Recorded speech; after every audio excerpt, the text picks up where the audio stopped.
दोस्तों नमस्कार, मैं हूं शीतला तिवारी। दोस्तों, योगी आदित्यनाथ अगर देश के प्रधानमंत्री होते हैं तो देश की रूपरेखा क्या होती है। आज इस पर हम विचार करेंगे कि देश का प्रधानमंत्री योगी आदित्यनाथ के अलावा कौन हो सकता है, या योगी आदित्यनाथ देश के प्रधानमंत्री हो सकते हैं।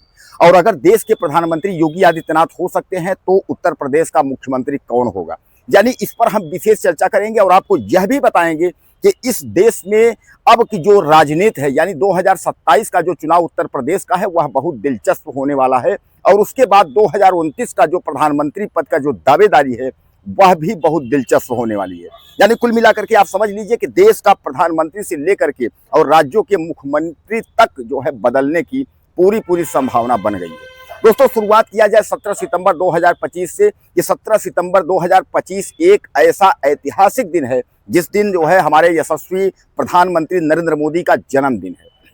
और 17 सितंबर 2025 को नरेंद्र मोदी यानी प्रधानमंत्री हमारे जो है वह 75 साल के हो जाएंगे। 75 साल का होने का मतलब ये है कि बीजेपी में कोई लिखित तो नहीं है, लेकिन जो बीजेपी की नियमावली है, बीजेपी का जो रूल नरेंद्र मोदी ने बनाया है, उसमें यह कहा गया है कि 75 साल के बाद कोई भी व्यक्ति मंत्री नहीं रहेगा, कोई भी व्यक्ति चुनाव लड़ने की उसको जो है परमिशन नहीं दी जाएगी। यानी कहने का तात्पर्य है कि 75 साल तक ही नेता रह सकता है, मंत्री रह सकता है। यह बीजेपी के कार्यकारिणी में जब 2014 की बैठक हुई थी, उस समय नरेंद्र मोदी ने यह बात तय किया था। यह पार्टी में नरेंद्र मोदी ने इस बात को बताई थी। और इसी के तहत डॉक्टर जोशी जो है और आडवाणी, इन दोनों को और इनके अलावा भी कई 75 का हवाला देते हुए उसके बाद इन लोगों को जो है मार्गदर्शक मंडल में डाल दिया गया। ये किनारे हो गए। किनारे होते ही उसके बाद जो है पूरा मंत्रिमंडल जितना था, वह मंत्रिमंडल अपना नरेंद्र मोदी जी के अधीन, यानी उनके जो है जितने भी मंत्रिमंडल थे वह सब जो है प्रधानमंत्री नरेंद्र मोदी के कंट्रोल में जो है काम करते थे और आज तक काम कर रहे हैं। क्योंकि तीसरी पंचवर्षीय चल रही है। 2014 में सरकार बनी थी और 2014 में पहली बार सरकार बनी थी। उसके बाद 19 में दूसरी बार सरकार बनी थी और 2024 में जो है इस बार तीसरी बार सरकार बनी है। लेकिन 2014 और 2019 में पूर्ण बहुमत में बीजेपी की सरकार थी, लेकिन इस बार थोड़ा सा जो है उधारी लेना पड़ा है। यानी जो है जो विपक्षी पार्टियां हैं, चंद्रबाबू नायडू और उसके बाद नीतीश कुमार, इन लोगों को जो है लेना पड़ा और नैया जो है डगमगाती रही। लेकिन फिर भी जो है नैया पार लगता है लग जाएगी। अब जिस बात का हम जिक्र किए हैं कि 17 सितंबर 2025 को जो है नरेंद्र मोदी 75 साल के हो जाएंगे। अब जब 75 साल के हो जाएंगे तो जो नियम है कि 75 साल के बाद कोई पद पर नहीं रहेगा, तो क्या प्रधानमंत्री नरेंद्र मोदी जो है यह पद को छोड़ेंगे? यानी नरेंद्र मोदी जो है क्या अब प्रधानमंत्री नहीं रहेंगे? अब जब नरेंद्र मोदी प्रधानमंत्री नहीं रहेंगे तो फिर देश का प्रधानमंत्री होगा कौन? तो इस क्रम में जो है योगी आदित्यनाथ का नाम आ रहा है और नितिन गडकरी जी का नाम आ रहा है। अमित शाह भी लाइन में है। उसके बाद थर्ड अगर चलें, उसके बाद फोर्थ चले, मतलब और नीचे चलते चले जाएंगे तो उसके बाद शिवराज सिंह समेत कई लोगों के नाम है। नीतीश कुमार भी इसमें हैं। यानी कई लोग जो है प्रधानमंत्री के रेस में हैं। लेकिन मैं आपको बता दूं कि जो अगर ताज़ा और जो सूत्रों की जानकारी है, उसमें केवल 3 ही नाम है, योगी आदित्यनाथ का, नितिन गडकरी का और अमित शाह का।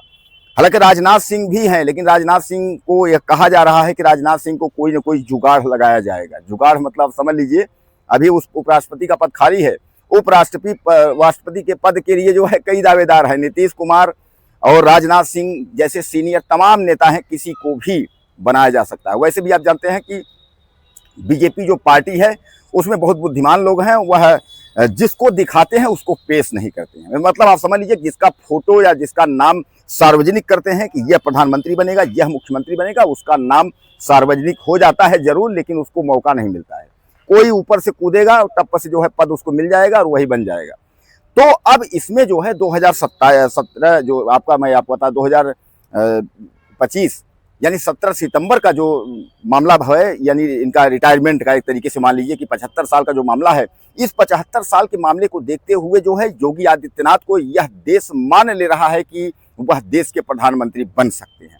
चलिए, अगर हम मान लेते हैं कि अगर योगी आदित्यनाथ अगर देश के प्रधानमंत्री बन जाते हैं तो उसके बाद इधर राजनीति क्या कहेगी उत्तर प्रदेश में। तो उत्तर प्रदेश पे आप एक बार चर्चा कर लीजिए। उत्तर प्रदेश की स्थिति ये है कि उत्तर प्रदेश में केशव प्रसाद मौर्य और ब्रजेश पाठक जो है डिप्टी सीएम है। दोस्तों, केशव प्रसाद मौर्य जो है 2017 से उत्तर प्रदेश में प्रदेश अध्यक्ष हैं और वह जो है जाने माने नेता और पार्टी की एक तरीके से रीढ़ कहे जाते हैं। हालांकि मैं आपको बताऊं, केशव प्रसाद मौर्य की नाराजगी को देखते हुए पार्टी ने भी यह तय किया है कि कुछ न कुछ जो है जुगाड़ लगाया जाएगा। जुगाड़ लगाने का मतलब आप समझ लीजिए, केशव प्रसाद मौर्य को जो है डिप्टी सीएम बराबर दिया जा रहा है। इनको 2017 में सरकार बनी है, 2022 में फिर चुनाव हुआ है, फिर सरकार बनी है। पहली बार ये चुनाव जीते थे, दूसरी बार चुनाव हारे हैं, लेकिन फिर भी इनको डिप्टी सीएम का पद जो है दिया गया है और ये डिप्टी सीएम हैं। अब केशव प्रसाद मौर्य जो है वह चाहते हैं कि हम जो है उत्तर प्रदेश का मुख्यमंत्री बन जाएं। वहीं अमित शाह के चहेते केशव प्रसाद मौर्य जहां लगे हुए हैं कि हम जो है बन जाए डिप्टी सीएम, वहीं जो है ब्रजेश पाठक की भी दिली इच्छा है कि क्यों न एक बार जो है उत्तर प्रदेश का डिप्टी सीएम नहीं, एक बार मुख्यमंत्री का दर्जा मुझे भी प्राप्त हो जाए। यानी कहने का तात्पर्य यह है कि उत्तर प्रदेश का जो मुख्यमंत्री का दर्जा है, जो मुख्यमंत्री उत्तर प्रदेश की जो फुल मोहर है मुख्यमंत्री की, वह क्यों न मिल जाए। इसके लिए केशव प्रसाद मौर्य और उसके अलावा जो है केशव प्रसाद मौर्य के अलावा ब्रजेश पाठक भी रेस में हैं। लेकिन क्या आपको लगता है कि केशव प्रसाद मौर्य और ब्रजेश पाठक यह दोनों में कोई एक डिप्टी सीएम जो है वह सीएम बन जाएगा? क्योंकि अभी जो चुनाव हुआ था, आपने देखा था कि चुनाव में 3 राज्यों के चुनाव हुए थे, मध्य प्रदेश, छत्तीसगढ़ और राजस्थान। तीनों चुनावों में जिनकी नाम की चर्चा थी, यानी जितना जोर से चर्चा था कि यह मुख्यमंत्री बनेंगे, चाहे वो रमन सिंह रहे हों, चाहे वो शिवराज सिंह रहे हों, और चाहे आपके जो है वहाँ के जो है राजस्थान के, यानी जिनकी भी नाम की चर्चा थी उनको मौका नहीं मिला। मौका कोई तीसरा आया, उसके बाद जो है मुख्यमंत्री बन गया, जिसको आप जानते भी नहीं हैं। उदाहरण के लिए ले लिए बहुत सिंपल तरीके, उत्तर प्रदेश के 2017 का चुनाव हुआ था। केशव मौर्य प्रदेश अध्यक्ष थे। यह कहा गया था कि केशव मौर्य की मौजूदगी में जो है बीजेपी पूर्ण बहुमत में आई है, तो केशव मौर्य जो है बनेंगे मुख्यमंत्री। लेकिन जो है अचानक जो है आ गए योगी आदित्यनाथ, और योगी आदित्यनाथ ने यूपी की कमान संभाल ली। इसलिए बीजेपी की एक आदत है कि बीजेपी जो कार्य करती है उसमें चेहरा नहीं दिखाती है, यानी किसी का भी चेहरा नहीं दिखाएगी कि भैया ये मुख्यमंत्री बनेंगे या ऐसा बनेंगे, क्योंकि उसको चेहरा दिखाना जो है उसको हार का सामना करना पड़ जाता है। इसलिए बीजेपी की अभी भी नीति यही है कि जब भी चुनाव होगा वह भी नरेंद्र मोदी और योगी के नाम पर ही होगा, और खासकर अगर देश का हो या प्रदेश का चुनाव हो वह नरेंद्र मोदी के नाम का ही होगा। तो क्या आपको लगता है कि नरेंद्र मोदी के नाम की आंधी अभी भी चल रही है देश और प्रदेश में? दोस्तों, मैं उत्तर प्रदेश और मध्य प्रदेश से तमाम सांसदों और विधायकों की भी बात कर लूं कि मध्य प्रदेश के तमाम सांसद और विधायक यह केवल जो है मोदी और योगी के नाम पर जीत गए।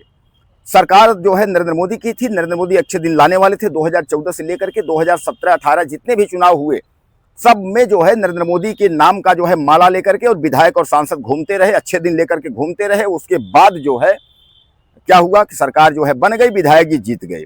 अब जो है उत्तर प्रदेश, मध्य प्रदेश समेत जितने भी विधायक हैं, जहां के भी विधायक हैं, कुल मिलाकर के आप समझ लीजिए कोई भी कार्य नहीं करना चाह रहा है, या किसी को कार्य करना ही नहीं है, क्योंकि उनको पता है कि हम तो नरेंद्र मोदी के नाम पर जीते हैं भैया, नरेंद्र मोदी काम कर रहे हैं, हमको काम करने की कोई जरूरत नहीं है।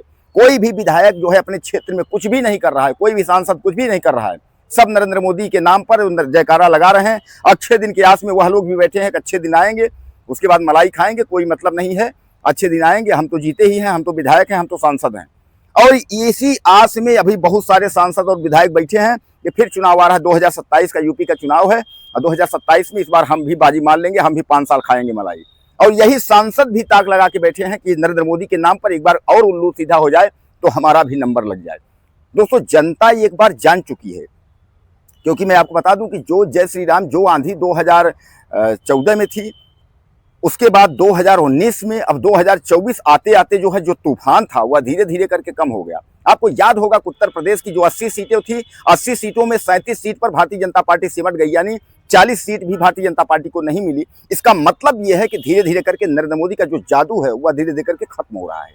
अब कुल मिलाकर के जो है आपको तय करना है कि उत्तर प्रदेश का जो मुख्यमंत्री है वह किसको बनाएंगे, केशव प्रसाद मौर्य को बनाएंगे या ब्रजेश पाठक को बनाएंगे या किसी और को, और देश का प्रधानमंत्री आप योगी आदित्यनाथ को बनाएंगे, नितिन गडकरी को बनाएंगे या अमित शाह को बनाएंगे, यह आपको तय करना है।